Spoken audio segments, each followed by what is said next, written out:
is stiff person syndrome, the rare illness afflicting superstar singer Celine Dion. Dr. Silverman joins us to explain. Good Monday morning. Thank you so much for being with us. Good morning, Barbie. How are you? I'm doing great. I hope you're doing great as well. What is stiff person syndrome and what causes it?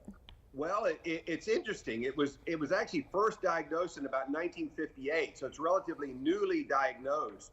Was originally called stiff man syndrome, but they realized that women get it as well, so it's now called stiff person syndrome.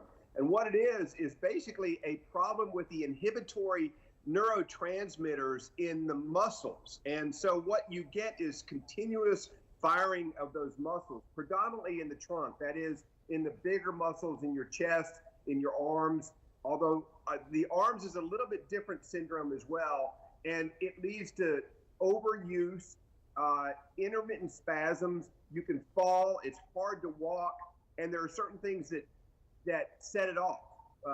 Loud music, loud noises, cold, excitement can make it worse, and that's why Celine has to step away.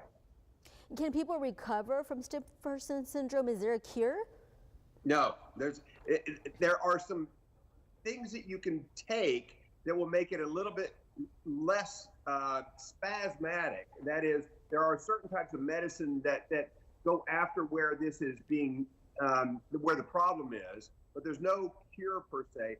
And we don't really know what starts this. There is some thought that antibodies, that's an autoimmune disease, but it's not in everybody who has the syndrome. Since SPS is a very rare illness, what would you as a doctor like to see happen to improve our understanding of it? Well, I mean, certainly more research into what causes this, and certainly more research into how you treat this. What's the best option for treating this, and why it is that it looks like an autoimmune disease, although autoimmune treatments don't seem to work here. So the problem is it occurs in about 1 in a million people. So in the whole United States, there's 300 people who have it. So the question is, how do you research that? How do you take a group that has it and a group that doesn't and say, we're gonna work on this treatment and we're gonna see how well this works? It's very difficult to do that. Thank you so much, Dr. Silverman, as always, for joining us every single week. We appreciate your time. If you have a question for Dr. Silverman, all you have to do is text it to the number on your screen. That is 361-855-6397.